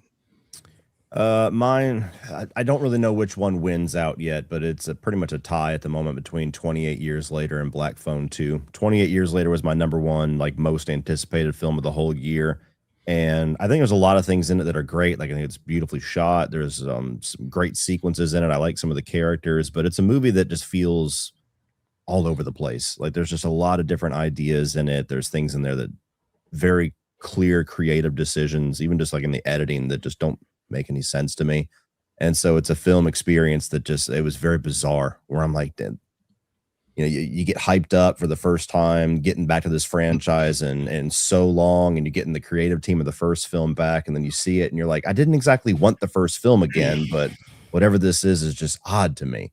I have it on good authority that the second one, I have a friend that's already seen it, said it's awesome. So I think there's a shot that by the time this trilogy's over with, I might be kinder to it.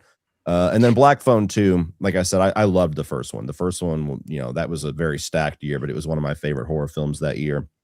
And all I had to hear was there was a lot of Freddy Krueger vibes from the trailer. And I didn't ever watch the advertisements, and I was like, okay. I mean, because I had no idea, how the hell are you going to make a sequel to Black Phone? I don't even know what you're doing. And then I heard Freddy Krueger, and I'm like, okay, I see where you're going now. And that movie just felt like it took so long to get going. It never really justified its existence to me, as far as going back to this world. I liked how intimate and small and contained the first film was. And for this one to kind of go more balls out, I wish it would have went even further if we were going to go that way. I loved the nightmare sequences. I just didn't think there was enough of them. And it also, like, it kind of, I forgave it for the Nightmare on Elm Street stuff, because like I said, I'm so Freddy starved. But a lot of the movie, where the first one felt so fresh to me, this one felt like a bunch of influences. It felt like some Stranger Things, Nightmare on Elm Street, obviously. He's pulling, the ice skates out of curtains. And so it just didn't work for me. Both of these films I gave positive reviews to, so I liked them, but I expected them to be like in the top 5 that we just talked about, and they were just nowhere near it for me. Piz. Well, I loved The Strangers Chapter 1, so I was hyped for The Strangers Chapter 2. Son of a bitch. Why are you laughing? Because I know you. I've still not seen the Strangers Chapter 2. I want to see it out of just morbid curiosity, but I've not seen it yet. My most disappointing, I love all of the Hell House movies, all of them.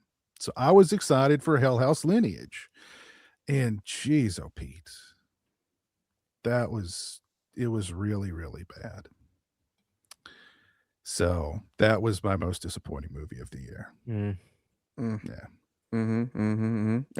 Mr. Planet CHH. I think it's got to be Wolfman, right? What a great opening, and then the jackass forgot to put hair on the wolf. I mean, I was like, come on, Lee, what are we doing here? I thought the beginning of that movie was so cool, and then I was just like, this is your twist? You took the hair off the wolf? What the hell? What are you talking about? So yeah, Wolfman, because I'm digging this kind of, I don't know if you call it a renaissance of taking the OG Universal monsters and doing movies again. I like Guillermo's Frankenstein, but I don't even know if I call it a horror film at this point, but that's fine. You know, he's always got his love angles. Mhm. But yeah, Wolfman, man, I hated it. I was pretty upset because I like, who doesn't like Lee Wanell, you know? And I'm just like, dude, that's your twist, is taking the hair off of him. Come on, brother. We could do better than that. I'd tell him to his face. I just like, dude, what are you doing? I'm right there with you. And it's weird because his first 2 films, it really felt like, well, actually his first 3 films, it really felt like he was smarter than you. Like he always had something up his sleeve, and you watch Wolfman, and you're like, that's it. Yeah. That was, I think even Jeremy was disappointed by that one. He was like, it's not a Wolfman, it's a rabid possum man. Isn't there another Wolfman coming out or something? Robert Eggers is doing Werewolf. Oh, he said, all right, we got to fix this. Hopefully he'll fix it. Hopefully he'll fix it. Yeah. Josh. Yeah, I mean, I hated the Wolfman, mostly because it's hard to get your friends together to go to a movie and then you watch that crap. But Hell House Lineage, I love most of them. There's a couple moments, but I think I mostly enjoyed the 4th one, but I was really looking forward to it, and it just did not deliver for me, unfortunately. No, I don't think it did for anybody. Yeah. And I interviewed Steven Tegnetti, and he totally accepted. He's like, yeah, I fucked up. He accepted. He's just like, man, I tried. You know? He put 10 pounds of crap in a 5-pound bag with that movie. Yeah. You know? I'm sorry, you said that you interviewed him? Yeah, because I'm the biggest Hell House fan on planet Earth. That's one of my favorite found footage films ever. And I wanted to talk to him about him. And I was just like, listen, how do you feel about the reaction and stuff? He's just like, yeah, it's not good. He's like, he's like, I said, well, listen, I asked him, I said, you did 3 found footage Hell House films. They're successful. You got people that want you to do more. I get that. Did you just say to yourself, or you did 4 of them, excuse me, Origins. I'll take a bullet for Origins. But I was like, you did 4 of them found footage. Am I wrong in just saying that if you're going to do another one, you have to stop doing found footage? He's like, exactly. Wouldn't you? And I was like, yeah, I get that. But it's like he tried to do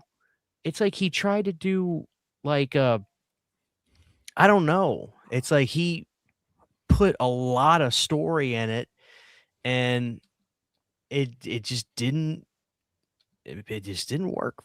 People didn't like it, man. They just didn't like it, and he accepts it. I give him credit, man. He's not going on Twitter and saying, well, this movie's not made for you, like some directors do nowadays, but he accepted it. He's just like, we got to carry on. Yeah.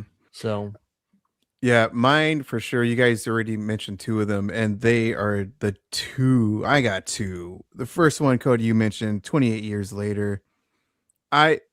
28 Days Later is, to me, a top 5 zombie. Dude, y'all have movie, to stop. man. Y'all have to stop with saying 28 Days Later is one of the greatest zombie. I love it's it. shot with an Atari. It's shot with an Atari 2600. It looks like shit. It's fine. It's no Night of the Living Dead. It's no Return of the Living Dead. Y'all have to stop. Love it. I agree, Frank. Yeah, don't give a shit. Y'all know how I feel. I don't give a shit. No, 28 Days Later. I get it. People love that movie. I don't, but who am I? I'm just kidding. It is shot with an Atari 2600 though. Oh, it looks like shit. Especially the more that they keep upgrading it to Blu-ray to 4K, and it just looks more and more bootleg. Yeah. Oh yeah. But the way that 28 years later is, I don't know what the fuck they were trying to do during that movie. The editing to that, like you mentioned it, like some of the clips, they're going back and forth to some type of military clipping that to me didn't really make sense of the movie, the different type of direction or feel of it. Felt like 2 different halves of a movie. And Jack O'Connell is in that movie, and it's a Power Ranger. Yeah, dude, what the fuck? I was hoping for more. That's for damn sure. At least feeling a little bit where I thought the movie was okay, and yeah, I don't know, man. I'm hoping the Bone Temple is good. I like the director. For sure. She's really good, but The trailer looks I don't good. know. The trailer looks promising. My friend was probably even harsher on 28 Years Later than I was, and he says the Bone Temple is easily the best since the original. It's not so much a what he said is it's not so much a zombie film, it's more about like the horrors of the the human characters, which is not the most original idea for this franchise, but he says the Jimmy characters, despite how bizarre their introduction is in the last film, are like terrifying. He said it's the goriest and the gnarliest of all of them. It's emotional with certain things, so he's got me pretty hyped up. Where I was I was already kind of checked out. Like, all right, well, this one's coming out in January. How great's that going to be? But we'll see. Yeah, really close to the 28 Years Later, and Ralph Fiennes is a great actor too. So I don't know, man. You know what my favorite part of that movie was, Frank? You remember in the beginning when they are out in the woods and you see those fat, big, nasty baby zombies? One of my favorite movies is Silent Hill. That's like my favorite CGI horror film, and I swear to God, that is a scene from a Silent Hill film. I was like, I want that for a movie. Give me those things. Those things creep me out. Yeah, the games are freaking awesome too, man. Hell yeah. And then what you mentioned, multiple people, Piz and Josh. Josh, you know how much I love House LLC. It is my favorite found footage film. I love Carmichael. That movie, that fourth one, it's amazing. It's so freaking good. To me, it's like 1A, 1B, in my opinion. But holy shit, man. I didn't like the movie at all. I didn't like how this was marketed as a final in the franchise, but the way that it ended, you had so many questions that didn't make any sense. There were so many loose ties. It gives Halloween 5 a run for its money. Yeah, it really does. Yeah, and I had multiple people, and it sucks too. Like, it was actually a pretty crowded theater experience, which was great. But like multiple people were like saying kind of like, what the fuck? It was like when I watched Skinkamarink, same thing. I don't like that movie at all. Masterpiece. I hate that fucking brilliant movie. motion. I'm kidding. I'm kidding. But like it was the same thing where like crowded theater, multiple people were very verbally disappointed. This film was the exact same way, and it sucks, man, because like I said, I absolutely love 1 and 4. And for that one to kind of end on a flat note, it was very disappointing for me. Cody, could you imagine Skinkamarink at the end of day 6? Oh my God, like a bunch of drunk guys. Oh like my just God. Like everybody would be somebody, asleep. like eventually turn this shit off. Like people start screaming, throwing peanuts at the screen. Dude, like when I saw Skinkamarink, like I'm just outside of Savannah, Georgia, and we have and I have really good quality theaters that are close to me. The ones actually in Savannah, the ones that are still open, are awful. And I had to go and watch this movie at one of those awful shitbag theaters because it was the only one playing it, and everybody was hyping this thing up. I'm like, fine, I'll go watch it. It was me with like 7 other people in this theater, and I swear to God, nobody said a word the entire movie. Like, we were all just waiting for anything to happen. And then the movie closes and you see the credits and people were just like, yeah. Nobody said like, what the fuck? Like, no reactions. Everybody was just like, just covering their faces. Wow. Okay. Dude, I just imagine that at the end of a day 6 at a festival. Like, that would be the biggest troll on planet Earth to do. Oh my God. Speaking of trolls, here we go. No, he's not kidding. Yeah. He really does love it. Yeah, just like he loves himself. Ken. I asked you guys if you want really quick physical media, man. All of us collect movies. We're very passionate about being collectors. And so I wanted to have you guys just bring a couple pieces that you just simply love that you collected, a horror movie, of course. And I'm going to ask you, Cody, go ahead. The first one I have, I feel like I'm if anything, I'm obligated to bring it up. Otherwise, I'd lose my fan club card. But we finally got a good little physical media release for Nightmare on Elm Street. Like, it's not quite as sexy as like the Friday the 13th Shout Factory. Maybe one day we'll get something like that, but this is a really nice set. It's put together well. It's solid.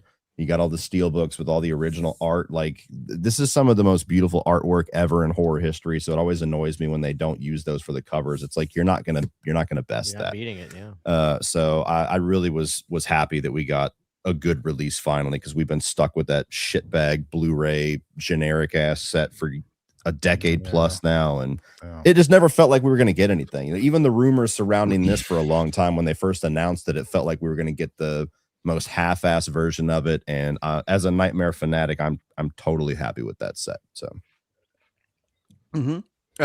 Piz. Well, when it comes to the best physical media release for the most deserving movie, There he comes. there's only one answer, and that's The Cat. Son of a bitch. I mean, What's that about? Dude, Yeah. The Cat is the shit. The Never heard Cat of is it. a great movie, man. it's about a cat. It's about a very special cat. It's about a cat who is actually, okay, so this lady here is an alien princess, and the cat is the general of her alien army. And it's a beautiful motion. Enough said, guys. Cat Enough versus said. dog. Dude, come on, man. Got superpowers. Yeah, Shit. incredible film. Masterpiece. But but seriously, the release that blew me away the most this year, even more so than the Nightmare on Elm Street set, was the massive mega The Keep. Yeah. Oh, this is, if you love this movie, this is the kind of release you've been waiting for all these decades for it, and it's just incredible. Nice. I'm assuming Christian's going to get his copy, because I know he got that as well. So I will bounce it to Josh. I'm gonna go with this new Shudder, the 10 years, the 10 films. Every one of these films, besides Skinkamarink, are bangers. Did yours come with was it Penny Lane or Penny something? Rule of Jenny Penn. Royal Jenny Penn. Yeah. It did not. Oh, it actually came with Late Night with the Devil. Yes, sir. Oh, okay. Yeah, because there was a huge error with that release where they mixed it up. And so yeah, I didn't know if you knew that, Josh.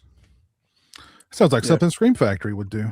I think I pre-ordered that, but like I don't think I'm getting it for like 7 months. Mm.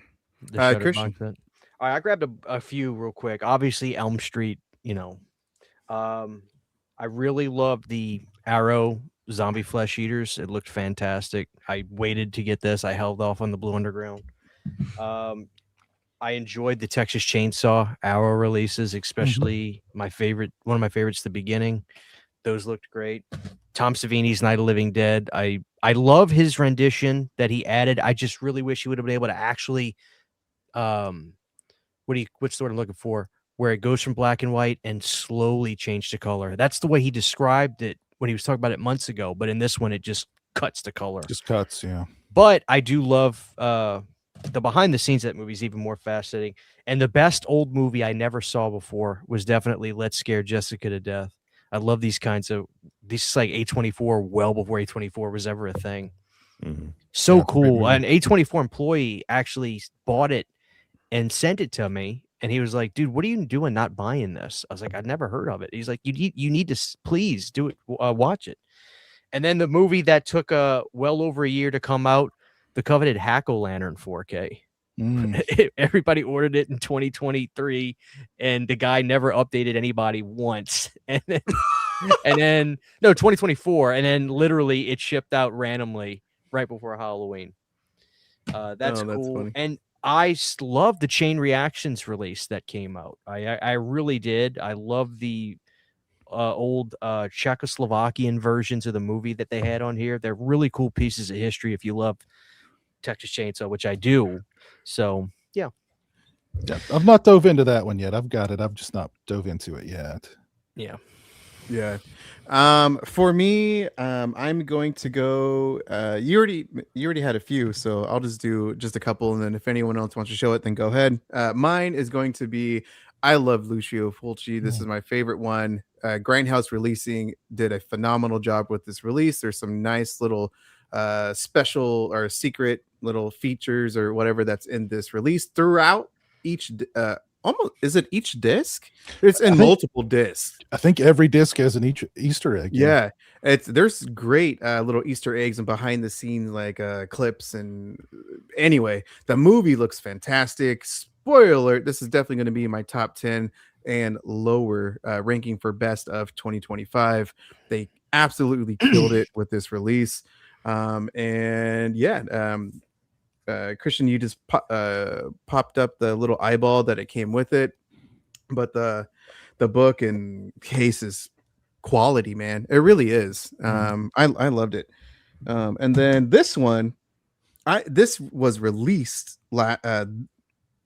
couple months ago, and this isn't like Josh, you know what I'm about to pop up, but this is for like us one-click collectors, and this is The Exorcist. This release by Cinema Museum, an Italian label. They specialize in one-clicks, very premium editions, and this release right here is just simply stunning. I saw this movie again in the theater, and I was like, freaking A, man. This movie is such a damn masterpiece for a reason. And the release that they have for this Blu-ray 4K is just top notch, man. Definitely one of my favorites in the collection. It just happened to release this year. So that's the company where you got to order them like a year in advance, huh? No, technically, yes, if you want to. For me, I'm just going to wait until it releases because I know one clicks have a reputation, which you just said. They take forever to release, and I don't want to do that. I'd rather just pay the money when it actually They comes were the out. ones that were supposed to do Fright Night too, right? And then they just secretly, or not secretly, they just kind of stopped talking about it. That was them, right? Fright Night 2? No. I know mean, they Lost announced it like Boys. 2 years ago. They made Really? art. They had artwork for Cinema Museum. Yeah, they were the ones that it was 2 years ago. They promoted it. They deleted all the posts off there at Facebook and stuff after a while, and then nothing. Really? I didn't know that. Okay. Now, do they have one of those for Exorcist the Believer, which is truly more deserving than the original, I think, for that kind You son of a bitch. No. No, they don't. Well, then no. they're not a quality company. No. I hear you on that one. Yeah. Anyone else? But before we close it, so I got one more. Yeah. So this one's going to be a little bit of a mix of positive and negative. I'm going to pull a Christian. I'm going to call it one of my favorites, and then I'm going to trash it a little bit. Let's go. Let's go. So I love this for what it represents, and that's the dirty work. Come on. The whole is it Kino Lorber, I think, that did this one. Vinegar Syndrome. Yeah. Vinegar. So this is one of my favorite comedies, especially from the 90s. It's by no means like this classic that like is widespread that everybody knows, but those of us that love it. And I didn't even realize there was this like unreleased rated R cut of this movie that even existed because nobody had ever seen it. And the fact that they actually went out, unearthed, did all the work to put this back together for a movie as small as this. I love that. And so I love the fact that this exists. I really didn't like the rated R cut of the movie. Like I didn't like any of the extra jokes. I actually thought the PG-13 cut of the movie is better, which is a rarity for me. And I think that this is absolutely awful artwork. To be honest with you, Cody, I couldn't bring myself to order the slipcover. I ordered it without the slipcover because it's so nasty. Even the inner one, I don't think is that great. It's just like it's not like a buddy of mine from grade school introduced me to this movie. And I messaged him when I ordered this. I was like, dude, like, did you even know that? And he's like, I'm not ordering that fucking weird looking Blu-ray. And I was just like, fair enough. So yeah, that one's kind of a love-hate thing. Like I love the fact that people will go and do the work for movies as small as that. Like it doesn't have to be this guaranteed, widespread classic. But I wish they would have done a little better job with everything that surrounds it. Anyone else really quick? I just want to make sure. I'm not trying to Josh, reaching for something. I mean, In the Mouth of Madness looked amazing. One of my favorite films. And then Martyrs on 4K. I mean, fucking Martyrs, man. Love it. I gotta grab that. Yeah, hell yeah, yeah. Great pick. Ninja Turtles was awesome. I didn't grab that. That's over there, man. I'm getting ready to move all my stuff into my new room, so it's just a mess. That's why I keep the lights off, because it's an absolute disaster in here. But Ninja Turtles was great. The mask looked fantastic too. So guys, gentlemen, thank you for joining tonight. Greatly appreciate it. Go ahead and promote your channel, even if Cody, go ahead and promote your channel. Cody, go ahead and promote your no one's heard of you, Cody. Go ahead, man. If you could spare a few subscribers, just search my name. I'm somewhere in the bottom 200 results.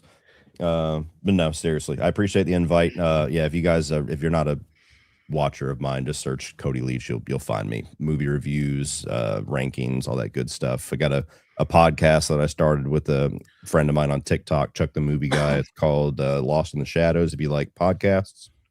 And hope to see you over there. Piz? I just want to take this time, forget about my channel. I want to promote Mid-Level Media. Ken is just an amazing human being. So selfless, really. Just a fine man. So I'm just going to take my time to promote Mid-Level Media. But no, but honestly, just Pizzal, wherever there is social media. There it is. There's the channel right there, Mid-Level Media. Best soda reviews on the internet. Thank you. I appreciate that. So just all kinds of good, fun stuff on my channel. Fun, not guaranteed though, but fun guaranteed. Oh, thank you. Appreciate it. Christian. Just Planet CHH. Look me up on YouTube, Instagram, and You Need a Candles. Look us up on Instagram, please. We have the best melts and candles in the business. Oh, by the way, Sydney said you ordered something a couple days ago. I love my Jaws candle. Oh yeah. But like, this is my favorite one. It smells so good. I don't want to burn it. I just like to smell it.